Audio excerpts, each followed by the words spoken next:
시작. 아멘. 실제로 있었던 이야기입니다. 1974년 3월에 필리핀 루방섬의 밀림에서 허름한 군복과 낡은 총을 메고서 한 노병이 걸어 나왔습니다. 이 사람 이름은 히로 오노다 육군 소위였습니다. 이 사람이요, 1945년 2차 대전 끝난 후에 전쟁이 끝났다는 것을 모른 채 29년 동안 그 정글에서 명령받은 대로 자기 진지를 지킨다고 그 밀림 깊은 곳에서 29년을 혼자 싸우고 있던 사람이었습니다. 물론 일본 정부가 비행기에서 전단지를 그냥 다 뿌렸었어요. 우리 끝났다, 전쟁 끝났다, 이 전단지를 다 뿌려놨는데 이 사람이 그걸 받아놓고도 뭐라고 얘기했냐면, 그럴 리가 없지, 이거는 미군들이 나 속이려고 가짜 전단지 뿌린 거다, 이걸 안 믿었다고 합니다. 그래서 이미 끝난 전쟁임에도 불구하고 29년간을 밀림에서 보냈습니다. 저는 이게 실화라는 사실에 한참이나 마음이 먹먹했습니다. 한 사람의 인생이요, 29년이 그냥 삭제가 된 거잖아요. 나중에 이 사람이 어떻게 나오게 됐을까요? 그 사람의 직속 상관이었던, 그 옛날 상관이었던 다니구치 소령이라는 사람이 직접 이 사람을 찾아서 정글로 들어갔다고 합니다. 그래서 전쟁 끝났다, 전쟁 끝났으니까 이제 나와도 된다, 이렇게 한마디 했을 때 그제서야, 이쪽에 지금 나오는 장면이라고 합니다. 그제서야 총을 내려놓고 이제 사람들에게 끌려 나오는 장면이 저기 있었다라는 것입니다. 오늘 본문에도 이런 사람이 등장합니다. 여러분, 오늘 본문 속에 만나는 똑같은 이 사람은 아까 영화를 들었던 이 오노다 소비가 정글에서 29년을 보냈다면, 이 사람은 베데스다 연못가에서 38년을 보낸 사람이에요. 이미 끝난 전쟁, 끝나지 않은 줄 알고 정글에 갇혀있던 오노다처럼 이 오늘 본문에 나와 있는 이 사람도 답이 없는 그 자리가 자기 인생이 답이 될 줄 알고 38년 동안을 누워 있었다라는 것입니다. 마치 이 오노다 소령에게 다니구치 소령이 직접 찾아갔던 것처럼 오늘 이 사람에게도 예수님이라는 분이 직접 찾아가십니다. 자, 오늘 본문 말씀은 베데스다 연못가에서 일어난 사건입니다. 베데스다 많이 들어보셨죠? 베데스다. 이름만 놓고 보면요, 얼마나 아름다운 이름인지 모릅니다. 이 말 자체가 집을 뜻하는 베스, 그리고 자비를 뜻하는 헤세드, 그래서 벳 헤세드, 베데스다가 된 거죠. 그러면 이 이름 뜻이 뭐겠습니까? 자비의 집이라는 의미를 가지고 있는 거예요. 긍휼의 집이라는 의미를 가지고 있는 거예요. 그러니까 베데스다 그러면 어떤 풍경이 떠오르십니까? 막 그 안에서 많은 사람들이 들어가기만 하면 위로받고 또 치유되고 회복되는 그런 모습을 우리는 떠올릴 수가 있겠죠. 그런데 그 이름과는 정반대로 이 베데스다는 예루살렘에서 가장 자비가 없는 곳이었습니다. 왜냐하면 이제 그 이유가 성경에 나와 있습니다. 아까 전에 성경 봉독할 때 우리가 본문 읽다가 아마 관찰력이 뛰어나신 분들은 보셨을 것인데 3절과 4절에 괄호가 쳐져 있죠. 성경에 괄호가 쳐져 있는 이야기는 흔하지 않은데 저렇게 괄호가 쳐져 있는데, 저게 뭐냐면 원래 이 부분은 원본 사본에는 없는 구절이에요. 그런데 후대에 독자들이 이 성경을 읽을 때 이거 맥락을 이해 못하겠다 싶어서 도움을 주기 위해서 따로 삽입한 구절이라는 거예요. 그래서 원래는 이 권위 있는 파피루스라든지 사회사본에는 이 대목이 없어요. 3절 4절이 없는데 후대에 비잔틴 사본에 오면은 이게 추가가 되어지는 거죠. 그 이유가 뭐냐면 이거 사실 왜 있었는지 궁금할 테니까 알려줄게, 적은 거예요. 그래서 우리가 이제 이 관로 덕에 오늘 만나게 될 38년 된 병자가 왜 이 연못가에 있었는지를 우리가 정확히 알 수 있게 되었습니다. 그 이유가 무엇입니까? 당시 내려오던 전설 같은 이야기가 있었다라는 거예요.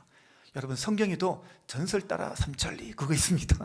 지금 이 본문이 그거예요. 전설에 옛날에 이런 이야기가 있었어라고 잠깐 이렇게 알려주는데 이제 그 내용이 이런 거예요. 가끔씩 이 베데스다 연못가에 천사가 내려온다고 합니다.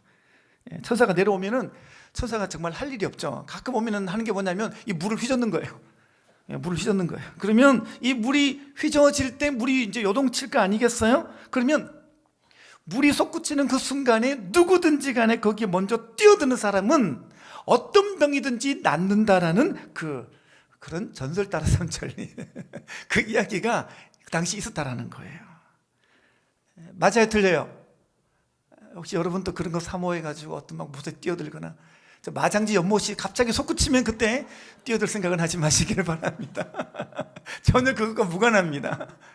지금 오늘 그 얘기가 있는데 사실 그런 게 아니겠죠, 그죠? 그 당시 예수님 시대에 많은 사람들이 믿었던 게 저거였다라고 적어놨는데 이게 워낙 궁금해가지고요, 역사 이래로 고고학자들이 이걸 연구를 많이 했어요.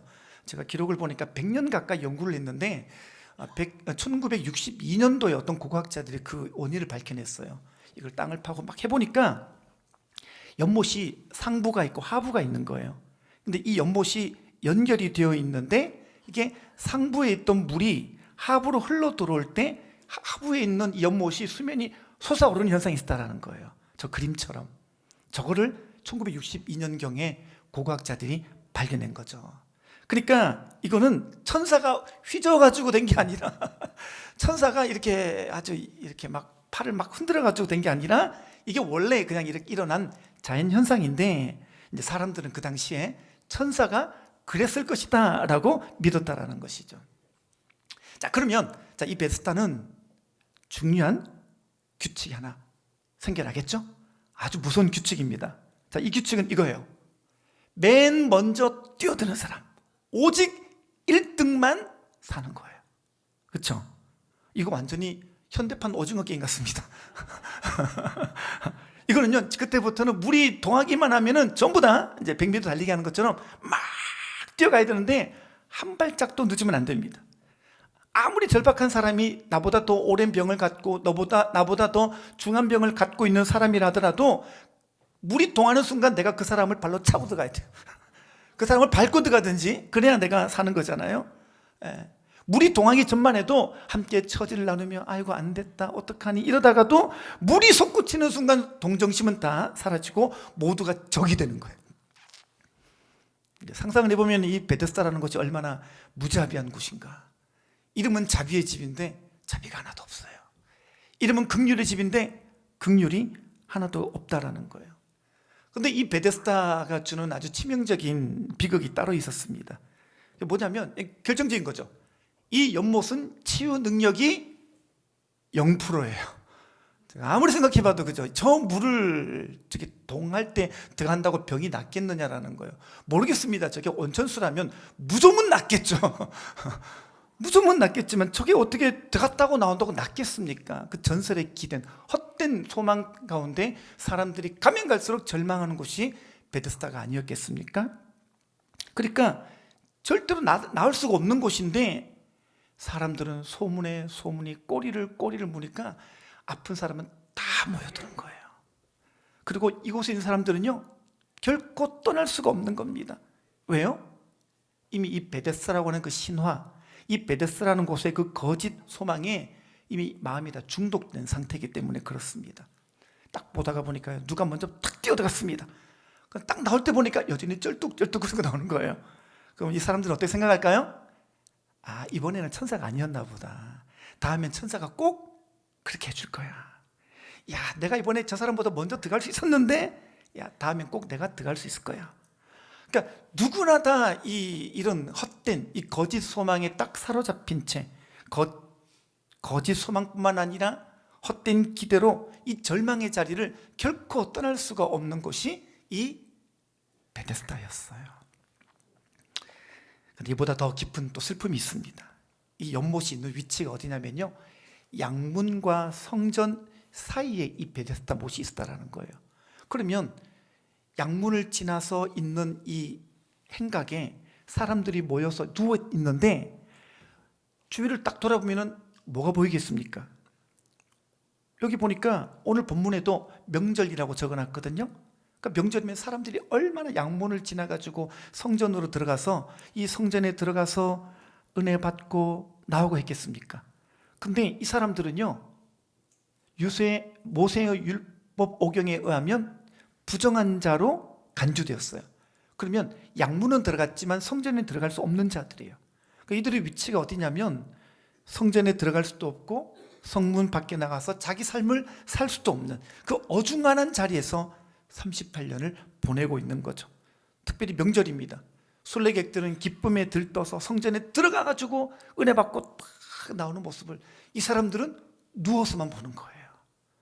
많은 사람들이 기쁜 마음으로 성전에 들어갔다가 그들의 기쁜 마음과 말씀 받고 은혜 받고 충만해가지고 나오는 장면을 그들은 주저앉은 채로 그들을 멍하니 바라만 볼 수밖에 없었어요. 그때마다 마음속에 이런 생각이 들었을 겁니다. 모두가 잘 되는데 왜 내 인생만 이런 거야? 아니, 하나님은 저 사람들의 하나님이지 내 하나님은 아닌 것 같아. 왜 나만 여기 멈춰 있는 거지? 왜 내 인생의 시계만 왜 이렇게 멈춰 있는 걸까? 여러분, 아마 이런 마음과 이런 자괴감으로 항상 오고 가는 순례객들을 바라보면서 아쉬운 한숨을 팍팍 내쉬는 삶을 살았겠죠. 여러분, 이 장면이 혹시 우리 모습 같지 않습니까? 교회 오기는 와요. 뭐 예배를 드리긴 드리는데 우리 마음에도 이런 마음이 샘솟는 거죠.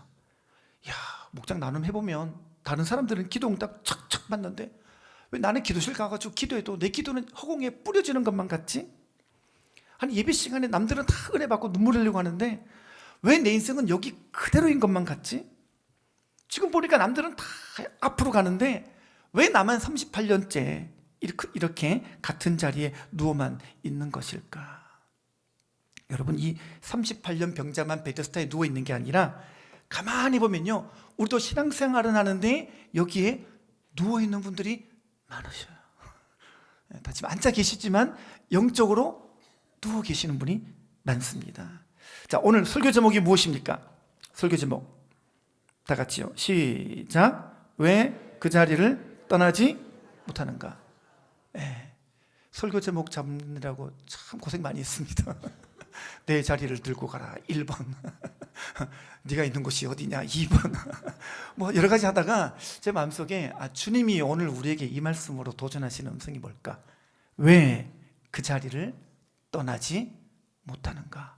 확신이 들어가지고요, 이걸 제목으로 잡았는데요. 예, 정말 우리도 왜 이 자리를, 이 베데스다에, 나의 베데스다에서 떠나지를 못하는 것일까요? 자, 오늘 38년 된 한 사람의 이야기가 그 답을 보여줍니다. 자, 여기 보니까 이 베데스다 연못가에 38년 동안 병을 앓아온 한 사람이 누워 있습니다.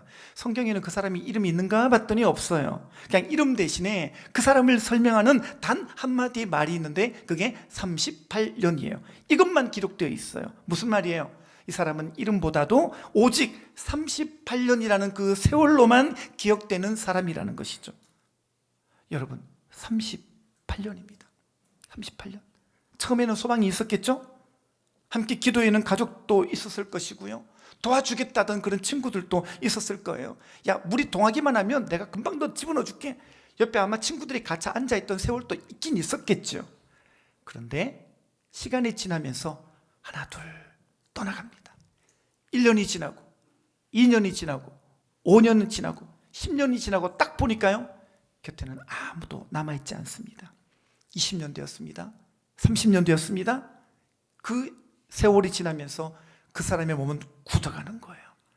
이제 더 무서운 일이 일어납니다. 뭐냐? 여러분, 병에 걸린 사람이 아니라 이제는 병이 된 사람만 거기에 탁 앉아있는 거예요. 절망이 그 사람의 이름이 되고 무기력이 그 사람의 정체성이 되어버린 그 38년 된 베데스다의 병자. 여러분, 이게 그 사람만의 이야기는 아닌 것 같아요. 그죠? 우리도 처음에는 기도가 뜨거웠어요. 예, 보면요, 기도실에 가서 뜨겁게 기도하시는 분들, 신앙이 이제 갓 구원받았거나 1년, 2년 되신 분들은 막 쫙 기도하시잖아요. 근데 이제 그 기도가 1년이 지나고 3년이 지나고 5년이 지나도록 응답이 안 돼요. 그렇게 지나가다 보게 되면 우리 어떻게 될까요? 기대하는 법을 잃어버리게 됩니다. 기도를 했는데 이제는 소망이 안 쌓여요. 쌓인 건 가만히 봤더니 응답되지 않은 시간만 쌓여가는 거예요. 그리고 결국 이렇게 생각하는 거예요. 차라리 기대를 말자. 기대하면 실망하니까 기도실에 가서 그렇게 내가 기대하며 기도했건만 응답이 안 되니까 그냥 기대를 말자. 기도도 이제 쉬어가자. 그렇게 조용히 기도를 줄이고 조용히 기대를 내려놓고 조용히 다시 눕습니다. 예배에 나와요. 예배 자리는 지킨다는 거예요. 근데 마음 한구석에는 항상 이런 음성이 들리는 거예요. 야, 하나님이 다른 분들에게는 다 일하지만 나에게는 일을 안 할 것 같다. 이번에도 그냥 앉아왔다 그냥 가는 거야. 뭐예요? 예배를 드리긴 드리는데 이 자리가 기대가 죽어버린 자리예요. 의지가 이미 시들어버린 자리예요. 근데 그 자리에 나도 38년 이 병자처럼 앉아있는 모습과 너무 닮아 있는 거죠. 오늘 본문 말씀 5절, 6절 읽겠습니다. 다 같이요. 시작. 거기 38해 된 병자가 있더라. 예수께서 그 누운 것을 보시고 병이 벌써 오래된 줄을 아시고 이르시되 내가 낫고자 하느냐. 아멘. 여러분, 이 장면이 굉장히 중요합니다. 지금 예루살렘은 명절이거든요. 명절이니까 온 도시가 막 들썩이는 거예요. 사람들은 어디로 가겠습니까? 다 성전으로 몰려가고 잔치 자리로 몰려갑니다. 자, 근데 이때 예수님이 예루살렘에 올라오셨어요. 근데 예수님은 어디로 가셔요? 예수님은 성전으로 가지 않으십니다. 예수님은 잔치 자리로 가지 아니하십니다. 예수님은 오늘 본문에 보니까 예루살렘에서 가장 어두운 자리, 가장 참담한 자리인 베데스다로 가십니다. 여러분, 이 예수님이 이런 자리에 오셨다라는 것 자체가요, 참 기적이에요. 재밌는 게 성경을 읽어보게 되면 이 요한은 정말 섬세한 사람이거든요. 마태복음, 마가복음, 누가복음, 이 공간복음을 읽어보게 되면요, 예수님이 갈릴리 사역을 하시다가 3년 동안 사역하시다가 마지막에 예루살렘으로 올라가신 것으로 기록되어 있는데, 요한복음을 보게 되면 예수님은 공생의 기간 동안 몇 번이나 예루살렘에 올라갔다가 내려왔다라는 기록을 남기고 있어요. 그러니까 우리가 이제 알게 되는 거죠. 예수님이 마지막에만 예루살렘에 가신 게 아니라 중간중간 그 먼 길, 그 예루살렘을 갔다 오신 적이 있구나. 근데 그 이유는 몰라요. 근데 오늘 요한복음 5장에 보니까 이때 예수님이 예루살렘에 올라가셨는데 왜 가셨는가 봤더니 딱 한 사람 만나고 내려가셔요. 그게 38년 된 병자. 단 한 사람 만나고 또 내려가시는 거예요. 여러분, 이게 우리 예수님인 줄 믿습니다. 왜 평소에 예루살렘에 안 올라가시냐면요, 이 예루살렘에는 예수님을 죽이려고 혈안되어 있는 반대파들 너무 많았거든요. 그래서 얼마나 위험한 곳인지 몰라요. 근데 예수님이 이 38년 된 병자 이 한 사람을 만나주기 위해서 이 한 사람 때문에 예루살렘으로 올라갔다가 내려오셨다. 이 중요한 포인트죠. 오늘 주님은 여러분 한 명을 위해서도 기꺼이 주님은 여러분들을 찾아가 주시는 분이신 줄로 믿으시기를 바랍니다. 자, 이제 예수님이 이 한 사람 보십니다. 6절 보겠습니다. 시작. 예수께서 그 누운 것을 보시고 병이 벌써 오래된 줄 아시고 이르시되 내가 낫고자 하느냐. 아멘. 여기 보니까 예수님이 이렇게 말씀하십니다. 그 누운 것을 보시고 그랬습니다. 여기서 보셨다라는 말은요, 그냥 우리가 이렇게 눈으로 보듯이, 눈으로 확인하듯이 그런 용어가 아닙니다. 여기 헬라에 보니까 이게 이돈이라는 단어인데 이게 보다와 알다가 이게 같이 들어있는 말인 거예요. 그러니까 예수님은 보는 즉시 아시는 거예요. 와, 이런 눈이 있으면 좋겠죠, 그죠? 여러분도 딱 보는 즉시 그냥 그 사람 마음을 알았으면 좋겠고 보는 즉시 저 사람 생각이 뭔지 알고 싶으시죠? 근데 우리는 그런 눈이 없습니다. 근데 예수님만 가지고 있는 이돈이라는 눈, 그러니까 그래서 6절에 보십시오. 다시 보시면 예수께서 그 누운 것을 보시고 어떻게 해요? 병이 벌써 오래된 줄을 아시고, 이 두 개 나와 있잖아요. 근데 성경 원문에는 이 두 단어가 한 호흡에 묶여 있어요. 그래서 예수님은 보시는 순간 아신 거예요. 겉모습만 본 게 아니라 딱 본 순간 이 38년 된 병자의 내면과 그 사람의 인생을 주님은 다 아셨어요. 그 사람의 38년을 다 보시는 거예요. 그 사람의 시간, 그 사람의 상처, 그 사람의 지친 마음까지 다 보시는 거예요. 이 사람이 어떻게 살아왔는지, 왜 거기에 누워 있는지, 왜 이제는 마음까지 굳어버려 있는지 예수님은 딱 보시고 다 하신 거예요. 여러분, 주님은 이런 사람도, 이렇게 굳어버리고 이렇게 낙심하고 이렇게 절망한 사람도 찾아오시는 줄 믿습니다. 여러분, 이게 주님 마음이에요. 다 아는데요, 다 아시면서 더 절망하니까, 더 낙심해 있으니까 더 찾아와 주시는 분이 우리 주님이라는 것을 잊지 마시기를 바랍니다. 혹시 여러분 이런 생각해 본 적 없으세요? 하나님이 만약 내 속을 아시면 하나님 나 사랑 안 하실 것 같아요. 하나님이 지금 내 마음에 이런 거 고민하고 있는 거 주님이 아신다면, 이렇게 지저분하고 이렇게 쓰레기 같은 생각을 나도 품고 있다는 거 주님이 아신다면 주님은 나를 포기하시고 떠나실 것 같아요.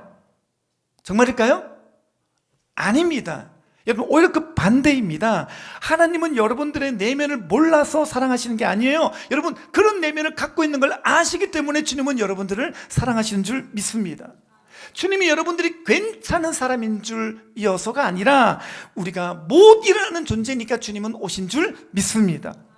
우리가 불러서 오신 거 아니에요. 우리가 부를 수도 없을 때 그때 우리를 긍휼하게 여기셔서 찾아오신 분이 우리 예수님인 줄 믿습니다.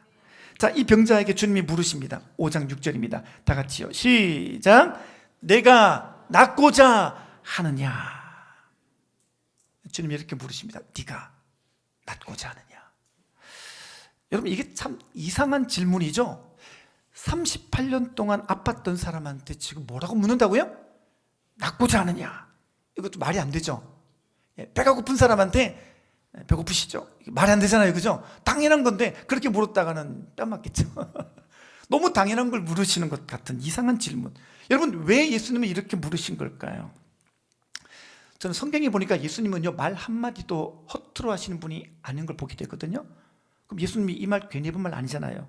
왜 이렇게 물었을까요? 이 성경에 보게 되면 우리 주님은 질문을 참 많이 하는 분이십니다. 창세기 보니까 주님이 아담한테 뭐라 그랬습니까? 아담아, 내가 어디 있느냐? 이거 몰라서 물었을까요? 아니잖아요. 사울이 아말렉 진멸할 때요, 그때도 아말렉 진멸 안 했어요. 그러니까 사무엘을 통해서 주님이 이렇게 말씀하십니다. 이 양과 소의 울음소리는 어찌 됨이니까? 몰라서 물었을까요? 아니죠. 주님께서 이렇게 물으실 때는 무슨 의도냐면요, 그 사람 안에 있는 정직한 대답을 듣고자 하십니다. 그러니까 예수님이 질문하실 때는 두 가지 깊은 의도가 있습니다. 첫 번째는 뭐냐면 잊어버리고 있는 그 본질을 깨우쳐 주시기 위해서. 그러니까 우리 안에는요, 본질을 잊어버리고 살아가는 경향성이 너무 많아요. 그러니까 주님은 그걸 다시 한번 두드려 주시는 거예요. 지금 여러분, 이 베데스다의 치명적인 함정이 뭔지 아십니까? 이 베데스다라는 곳은요, 사람을 묶어두면서 정작 자기가 왜 거기 있는지를 잊게 만드는 곳이에요. 이게 베데스다가 갖고 있는 어마어마한 함정이에요. 여러분, 이 병자가 38년 전에 처음 베데스다 왔을 때는 그의 목표가 뭐였을까요? 순전한 마음으로 진짜 뭘까요? 병 낫고 싶다, 이거였을 거예요. 자, 그런데 38년이 지나면서 그의 목표는 뭐가 됐을까요? 연못에 빨리 들어가는 거. 그게 된 거예요. 자기도 모르게 이 처음 마음은 사라지고 연못에 들어가는 것 그 자체가 목적이 되어버린 거예요. 그러니까 다시 말하자면요, 처음에는 낫고 싶어서 연못에 왔는데 어느새 연못에 들어가는 것만 남고 낫고 싶다라는 마음은 사라진 거예요. 이거예요. 여러분, 오늘 우리도 이 함정에 많이 빠지게 되죠? 여러분, 처음 주님 만났을 때 여러분의 마음이 얼마나 순수했습니까? 처음 구원간증문 이제 들고 와가지고 저랑 함께 복음 심강 받을 때 그분들은요, 하나같이 이렇게 말씀하십니다. 이제 남은 평생 주님만 사랑하고 싶어요. 남은 평생 제가 주님 위해서 헌신하고 싶어요. 남은 평생 주님과 동행하고 싶어요. 저 정말 주님께 제 인생 다 드리며 순종하고 싶어요. 다 그렇게 말했다니까요. 저와 간증문 나누셨던 분들 다 그렇게 하신 거 기억나시죠? 잊어버렸죠, 그죠? 옛날이요. 다 까먹으셨을 거예요. 이게 우리의 베데스다가 있다니까요. 우리가요, 신앙생활 오래 하다가 우리가 어떻게 됩니까? 우리도 그래요. 우리도 주님 자리에 다른 것들이 다 들어옵니다. 처음에는 주님 한 분만이 전부였는데 어느새 보게 되면 이 자리에 주님 아닌 다른 것들이 얼마나 들어와 있는지 몰라요. 그래서 항상 이제 기도실 가서 기도하는 내용들은 어떤 겁니까? 주여, 제 기도가 반드시 응답되어야 됩니다. 이 문제가 풀려야 됩니다. 이 상황이 바뀌어야 됩니다. 그래서 이게 안 되면, 이게 이루어지지 않으면 어느샌가 주님과 멀어진 신앙이 되는 거예요. 신앙도 공허하게 느껴집니다. 있다는 거예요. 이 사역하시는 분들도 마찬가지입니다. 사역하시는 분들 처음 주님이 여러분들 부르셨을 때 어땠어요? 나 같은 사람 처음 불러주신 것만 해도 황송했잖아요. 거기가 다 요한복음 21장 얘기하잖아요, 그죠? 네가 나를 사랑하느냐? 제가 주님 사랑합니다. 그리고 헌신하는 사역의 자리로 갑니다. 그리고 이제 부름받아 나서님 몸 어디론지 가오리다, 이렇게 헌신하는데요. 지금은 어때요? 현실의 문제가 참 커요. 영혼들은 내가 원하는 대로 안 따라옵니다. 양들은 속을 썩입니다. 가만히 보니까 우리 목장만 부응이 안 되는 것 같습니다. 그럼 어떻게 됩니까? 주님은 나와 함께 하지 않으시는가 보다. 그러면서 슬그머니 자리를 깔고 거기에 누워버리는 거예요. 여러분, 사역자들도 베데스다의 함정에 빠집니다. 빠져요. 그 처음 사랑과 그 처음 헌신을 놓치는 순간 우리도 38년 병자의 자리로 쉽게 돌아가는 거예요. 여러분, 주님은 오늘 이러한 우리들에게 동일한 질문을 던지고 계십니다. 지금 네가 원하는 것은 뭐냐는 거예요. 지금 네가 정말 낫고자 하느냐라는 거예요. 내가 낫고자 하느냐. 두 번째 주님이 질문하신 의도는요, 그의 진심이 어디 있는지를 확인하고자 하심이에요. 성경 다른 본문 이야기입니다만 예수님이 바디메오를 고쳐줄 때도 주님은 똑같이 물었어요. 내가 내게 무엇을 하여 주기를 원하느냐라고 물으셨어요. 그때 바디메오가 뭐라고 대답했죠? 예, 주님, 제가 낫기를 원하나이다, 이렇게 말했습니다. 놀라운 것은요, 이 바디메오가 그 말을 했을 때 치유가 임한 줄 믿습니다. 여러분, 그런데 오늘 이 38년 된 병자에게 똑같이 물으시잖아요. 네가 낫고자 하느냐? 그러면 이 사람 또 뭐라고 대답해야 돼요? 예, 주님, 저도 낫고 싶어요. 예, 아니요. 예, 아니요. 이렇게 말하면 되는데 오늘 본문에 보니까 이 사람이 그 답을 못한단 말이에요. 여러분, 진짜 낫고 싶은 사람은 자기 입으로 말하게 돼 있어요. 여러분, 이 38년 된 이 병자가 진짜 낫고 싶을까요? 오늘 제가 너무 심오한 얘기를 던지는 건가? 여러분의 눈빛이 막 흔들리십니다. 여러분, 이게요, 보기보다 복잡한 문제입니다. 예를 들면 이거예요. 제가 어느 날 그 아는 집에 갔더니 그 애가 다쳐가지고 팔 기부스를 하고 있었더라고요. 얘가 이제 팔을 갑자기 부러져가지고 기부스를 하고 있으니까 완전히 횡재 만난 거예요. 부모님이 다 해주잖아요.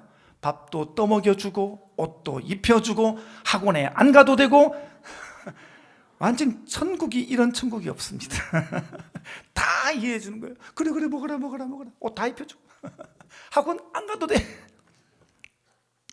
어느 날 시간이 지났습니다. 병원에 갔더니 의사 선생님이 이렇게 말합니다. 자, 이제 다 나았습니다. 깁스 풀어도 돼요. 순간 얘가 우는 거예요. 싫어요 우는 거예요. 안 풀래요. 왜 그럴까요?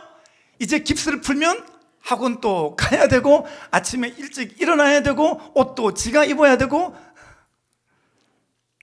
여러분, 이게요, 그동안은 얘가 아픈 아이였기 때문에 모든 게 다 이해가 됐습니다. 근데 기부스를 풀면은 자기 삶으로 돌아가야 되거든요. 여러분, 이 아이는요, 아픈 것이 좋아서 그런 게 아니에요. 그 자리가 익숙해서 그런 거예요. 이해가 되십니까? 어쩌면 우리 모습도 그런 거예요. 우리가요, 낫고 싶다고 말은 해요. 변화되기를 원한다고 말은 해요. 근데 막상 그 자리에서 일어나라 그러면 머뭇거리는 거예요. 왜요? 아픈 게 좋아서가 아니에요. 그 자리가 익숙하기 때문이에요. 그러니까 주님께서도 우리에게 뭐라고 물으시는 거예요? 네가 진짜 낫고 싶으냐라고 물으시는 거예요. 여러분, 핑계 말고요, 생각 말고 여러분의 입술로 여러분도 한번 정직하게 대답해 보시기를 바랍니다. 왜냐면요, 진짜 신앙은 여기서 갈려요. 여러분, 진짜 원하는 사람은 일어나요. 여러분, 진짜 원하는 사람은 한 걸음이라도 뗀단 말이에요. 근데 여러분들도 이미 그 누워있는 자리가 익숙해져 버리고 누워있다라는 그 자체가 편해져 버리면요, 막상 일어나야 될 때, 막상 여러분이 걸어가야 될 때 걷지 않고 그 자리에 계속 누워만 있으려고 그런다라는 거죠. 지금 이 전곡을 찌르는 질문 앞에 병자가 어떻게 대답했는가를 보실까요? 7절입니다. 시작. 병자가 대답하되 주여, 물이 움직일 때에 나를 못에 넣어주는 사람이 없어 내가 가는 동안에 다른 사람이 먼저 내려가나이다. 아멘. 여기 보니까 이 병자가 뭐라고 말합니까? 예수님이 낫고 싶으냐라고 물었는데 이 사람은 어떻게 답해요? 아니, 주님이 지금 질문을 정말 쉽게 하신 거예요. 여러분, 질문이 두 종류가 있잖아요. 서술형 질문이 있고 단답형 질문이 있잖아요. 주님은 어떤 질문하신 거예요? 단답형 질문하신 거예요. 이 질문에는요, 예 아니면 아니오만 하면 돼요. 예 또는 아니오면 되는데 이 사람이 그 말을 못하는 거예요. 그 말을 못해요. 그리고 대신 뭐라고 말합니까? 이렇게 말합니다. 나를 넣어주는 사람이 없어요. 내가 가는 동안에 다른 사람이 다 들어가요. 여러분, 지금 이 사람은요, 자기가 원하는 그걸 말하는 게 아니라 지금 자기 상황만을 말을 해요. 왜 그럴까요? 38년이라고 하는 오랜 세월 동안 이 소망이라는 것보다 현실이 더 커져 버렸어요. 그래서 낫고 싶다라는 이 고백 대신에 안 되는 이유, 요것만 남은 거예요. 요것만. 안 되는 이유, 안 되는 이유. 여러분, 우리도 그렇지 않습니까? 주님, 저도 변화되고 싶은데 제 환경이 안 변해요. 주님, 이 문제가 해결되지 않고서는 제 삶은 소망이 없어요. 제 삶은 더 이상 변할 수 없을 것 같아요. 주님, 이 상황이 안 바뀌고는요, 저는 계속 힘들 거예요. 이 상황 좀 바꿔주세요. 여러분, 이 말 속에는 뭐가 있을까요? 이게 있는 거예요. 예수님이 내 앞에 계셔도 나는 이 조건이 변해야 된다는 거예요. 내가 이걸 반드시 가져야, 내가 이 사람을 반드시 만나야, 내가 이 환경이 바뀌어야 행복할 수 있다는 이 대전제, 이게 바로 우리도 우리 안에 갖고 있는 나의 베데스다라는 거예요. 여기 잘 보십시오. 오늘 예수님은 이 병자의 신세 한탄을 들으시고 뭘 하십니까?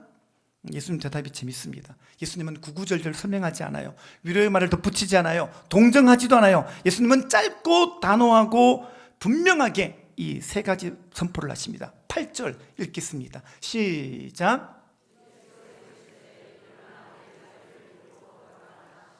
아멘. 오늘 예수님의 이야기는 세 가지입니다.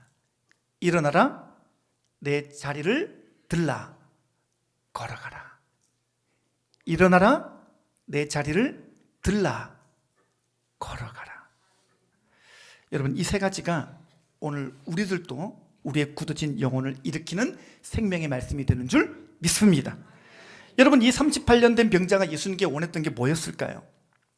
사실 이 38년 된 병자가 원하는 건 이거예요. 예수님, 이 물이 동할 때 예수님이 저를 들어다가 빨리 물에 던져주세요. 이거였을 거예요. 그렇죠? 여러분이 원하는 것도 그거잖아요. 주님, 제가 원하는 그거를 빨리 응답해 주세요. 하나님, 제가 지금 수년째 기도하고 있는 그거 빨리 응답해 주세요. 하나님, 제가 지금 가는 길, 이 자격증도 응답되게 하시고, 직장도 빨리 취직되게 하시고, 제가 빨리 결혼하게 해주시고, 빨리 이 문제 해결하게 해주시고, 이것만 남아 있잖아요. 지금 이거가 지금 여러분 앞에 최고의 중요한 문제로 부각이 되어 있잖아요. 그리고 어때요? 이거 안 해주시면 예수님께 거절당했다고 느끼잖아요. 여러분, 예수님 잘 보시기 바랍니다. 예수님이 이 사람에게 뭘 해줬습니까? 이 병자에게 베데스다 연못까지 잘 뛰어가라고 그 사람에게 파스를 붙여줬나요? 아니죠. 물이 동하는 타이밍 내가 알려줄게. 시계 잘 봐. 내일 오전 9시 정각 땡땡 할 때 그때 물이 동할 거니까 그때 가. 이거 알려주셨어요? 뛰어나갈 때 그냥 남들 다 자빠지게 만드는 그런 프리패스권을 주셨을까요? 그거 아니라는 거예요. 예수님 분명히 이렇게 말씀하십니다. 내 자리를 들고 가라. 아멘이시죠? 무슨 말이에요?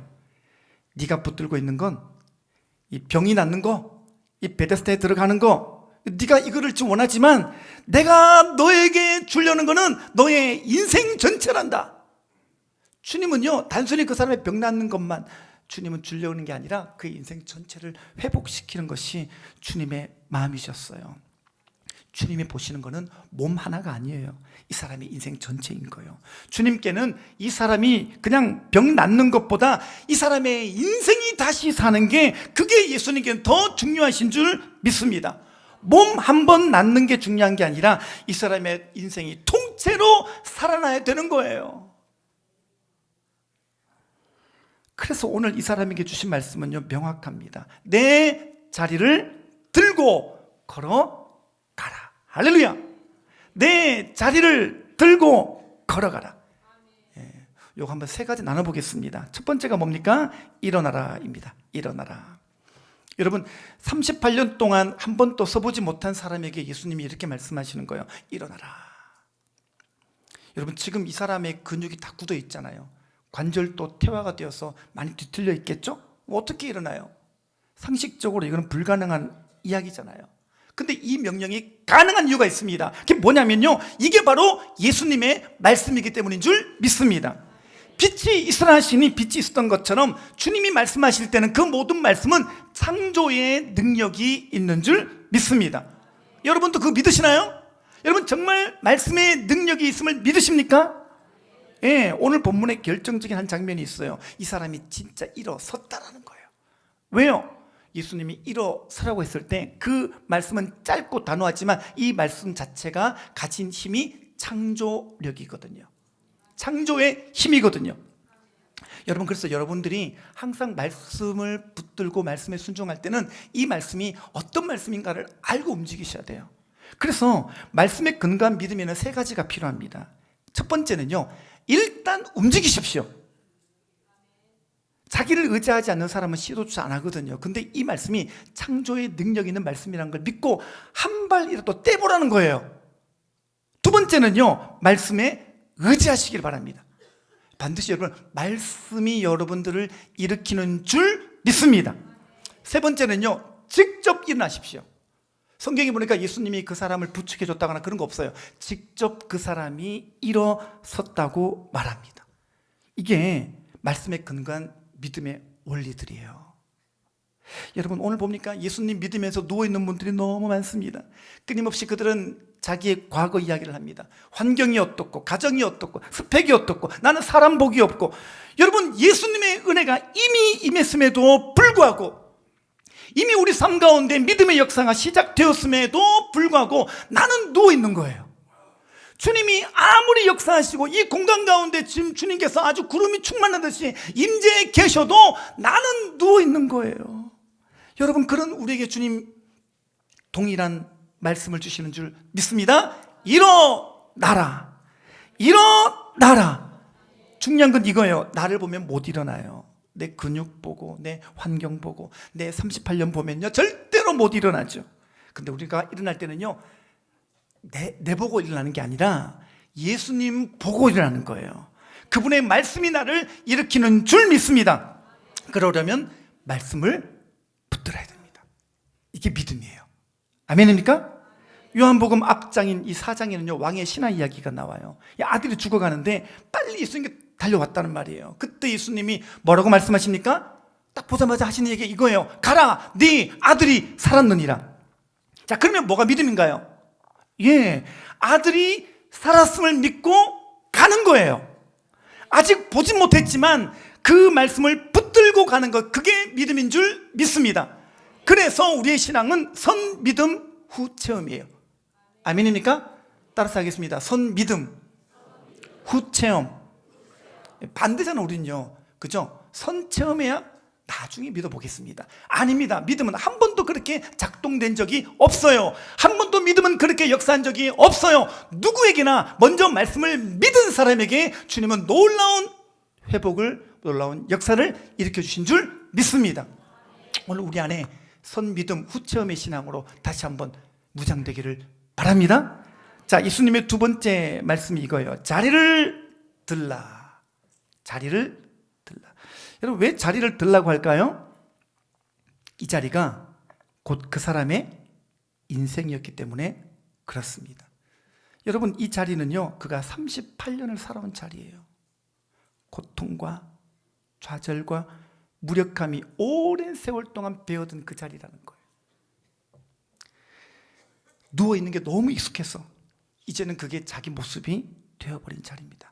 자, 근데 주님은 그 자리를 치우라고 하십니다. 어떤 의미일까요? 다시 돌아갈 그 자리를 없애라는 거예요. 그러니까 예수님이 오늘 본문에 보니까 야, 너가 자리를 두고 가라, 자리를 버리고 가라, 이게 아니고 이 사람은 자리를 들고 가라고 말합니다. 38년 동안 누웠던 자리니까 얼마나 더러웠겠어요. 오물과 땀과 눈물이 다 배인 자리겠죠. 근데 그거 왜 들고 가라 그래요?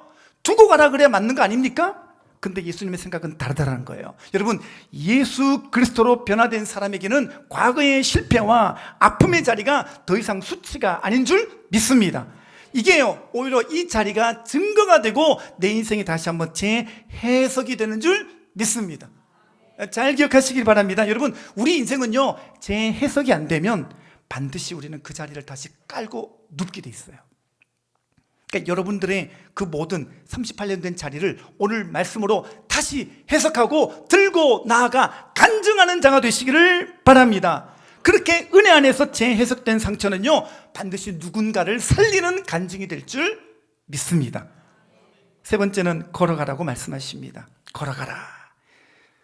이거 원문의 시제를 보게 되면 keep going이에요. 그러니까 계속 걸어가라, 이 말인 거예요. 그러니까 한번 걸어보고 끝나는 게 아니라 중요한 게 이거예요. 계속 걸어가라는 거예요. 계속 걸어가라. 여러분, 예수님의 세 가지 명령 중에서 뭐가 제일 어려울까요? 일어나라, 자리를 들라. 이거는요, 상대적으로 걸어가라 보다 쉬운 것들이죠. 그죠? 한 번만 하면 되니까. 근데 이 세 번째 말씀은 계속 걸어가라는 거예요. 근데 이거는요, 이 사람이 38년 동안 한 번도 해보지 못한 일이에요. 어쩌면 이 사람은요, 38년 동안 앉아있는 가운데 걷는 법을 잊어버렸을 수 있어요. 우리 코미디 영화 보게 되면 왼손과 왼발이 같이 나갈 때 있잖아요. 이렇게. 이 사람은 어떻게 걸어야 되나? 이것도 잊어버린 사람일 수 있겠죠. 만약에 이런 것들 때문에 이 병자가 머릿속에 계속 이것만 되뇌이는 거예요. 말도 안 되지. 내가 어떻게 걸어? 내가 38년을 못 걸었다고. 아니, 38년을 못 걸었다니까? 아니, 만약에 이 생각에 사로잡히면요, 이 사람은 영원히 못 걷는 거예요. 오늘 보면요, 예수님 믿으면서도요, 걷지 못하는 분들이 너무 많으셔요. 저보고 매일 성경 읽으라고요? 지난번에 엠마오스 설교 이후에 성경 읽는 분들이 많아졌다는 얘기를 들었습니다. 어떤 분들은 제가 성경을요? 그럴 리가요. 자기가 자기를 못 믿는. 저보고 전도하라고요? 저보고 단기 선교를 가라고요? 저보고 봉사하라고요? 저보고 헌신하라고요? 저보고 주님 위해 살라고요? 그건 어려워요. 너무 어려워요. 안 걸으려고 그럽니다. 여러분, 걸어가라는 말은 다시 베데스다로 가라는 말이 아니에요. 이 베데스다를 영원히 등지고 떠나가라는 거예요. 그 거짓 소망을 돌이켜서 이제는 주님이 가라고 하시는 곳으로 쭉 걸어가는 거예요. keep going 하는 거예요. 계속 걸어가는 거예요. 아멘입니까? 이제 여러분들의 걸음도 주님이 말씀하셨고 주님이 갈 길을 보여주셨다면 여러분이 계속 그 길을 걸어갈 수 있게 되시기를 주님의 이름으로 축원합니다. 마지막 9절을 읽고 마치겠습니다. 다 같이요. 시작. 그 사람이 곧 나아서 자리를 들고 걸어가니라. 아멘. 저는 이 말씀이 너무 좋습니다. 9절 말씀 읽으면서요, 너무 좋았어요. 보세요. 예수님이 말씀하신 그대로 됐어요. 할렐루야. 여러분, 더 정확하게 말하자면 이 사람이 예수님 말씀 그대로 순종했어요. 이게 무슨 말입니까? 순종하니까 기적이 일어났다라는 거예요. 여러분, 이 구절을 자세히 보시기 바랍니다. 예수님이 일으켜주신 게 아니에요. 예수님이 자리를 대신 들어주신 것도 아니에요. 그가 말씀을 받고 그가 나아서 그가 자리를 들고 그 사람이 걸어간 줄 믿습니다. 이런 역사가 여러분들에게도 일어나게 되기를 주님의 이름으로 축원합니다. 여러분, 우리가 가진 순종의 오해가 있어요. 여러분, 순종이 뭘까요? 여러분, 보통 우리는 순종 그러면 내 의지로 한번 해보자, 이거를 순종으로 생각하는데 그거 아니에요. 여러분, 순종은요, 내 능력이나 내 의지에서 나온 게 아니라는 거예요. 여러분, 순종은 오직 예수님의 말씀에서 나오는 줄 믿습니다. 그러니까 그분의 말씀을 들을 때 그분이 내 마음속에 이렇게 감동을 준단 말이에요. 엠마오 제자 설교 때처럼 마음이 뜨거워지게 만든다는 거예요. 내 눈이 열리게 할 때가 있다라는 거예요. 그때 그 말씀을 의지하여 그 말씀 때문에 움직이고 그 말씀 때문에 일어나고 그 말씀 때문에 걸어가는 것, 그 말씀 때문에 이게 순종의 중요한 요인인 줄 믿습니다. 그렇게 순종하게 되시기를 바랍니다. 말씀이니까요. 말씀이 무조건 가는 거예요. 오늘 설교 제목이 뭡니까? 왜 그 자리를 떠나지 못하는가? 오늘 여러분들은 왜 나의 베데스다에서 떠나지 못하고 계신 것 같습니까? 이유는 단 하나예요. 주님 말씀에 그동안 순종이 안 되었던 것, 그것입니다. 이제 여러분들 모두가 주님 말씀을 붙들게 되시기를 바랍니다. 지금 주님 주신 음성이 무엇입니까? 오늘 공동체 안에 여러분 주신 음성은 일어나라, 내 자리를 들라, 걸어가라. 되새기듯이 해보겠습니다. 한 번 더요. 일어나라, 내 자리를 들라, 걸어가라. 아멘입니까? 이제 이 말씀에 순종함으로 아까 읽었던 그 구절, 그 사람이 곧 나와서 자리를 들고 걸어가니라. 여러분, 이 한 구절이 여러분들에게도 역사하는 그 축복이 있게 되시기를 주님의 이름으로 축원합니다. 기도하겠습니다.